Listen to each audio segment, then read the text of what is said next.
Pirotski radioamateri postavili su kameru visoke rezolucije kojom nadgledaju Pirotsku kotlinu i na vreme obaveštavaju Centar za vanredne situacije o mogućim poplavama ili požarima. Njihovi članovi danonoćno bdiju nad gradom.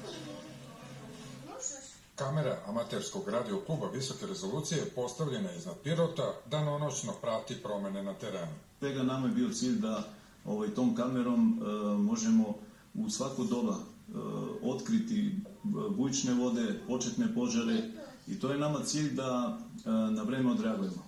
Poplavni talas pre 10 dana, zahvaljujući informacijama sa kamere, nije naneo velike štete. Recimo ti si prolazio pored Bistrice i pored Kosturske.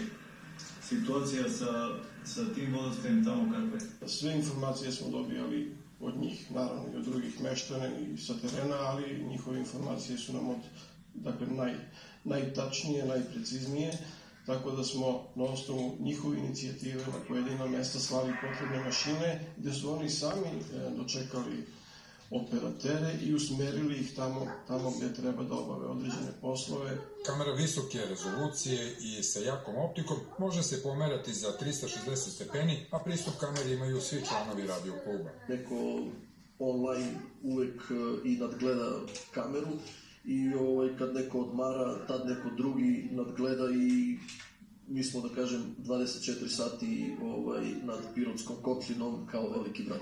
Znači, kamera je montirana, instalirana je na otprilike visine oko 40 metara na stubu, na vrhu stuba i cilj nam je bio da tom kamerom pokrijemo grad, okolinu grada, Pirotsku kotlinu, staru planinu, suvu planinu i jedno rečju sve ono što je u nekih možda 15 do 20 km u okolini Pirota. Radioamateri iz Pirota imaju veliki broj članova i od trenutka kada se uoči problem, zahvaljujući efikasnim radiovezama, do trenutka intervencije ekipa za vanredne situacije prođe malo vremena. Zahvaljujući ovim ljudima, radioamaterima iz Pirota koji 24 sata bdiju nad gradom, sprečene su poplave, sprečeni su požari, a njihova kamera i ono što ta kamera zabeleženi dostupna je sektoru za vanredne situacije u svakom trenutku, pa Piroćanci mogu da budu bezbedni. Iz Pirota, Zoran Radenković, Televizija Prilika.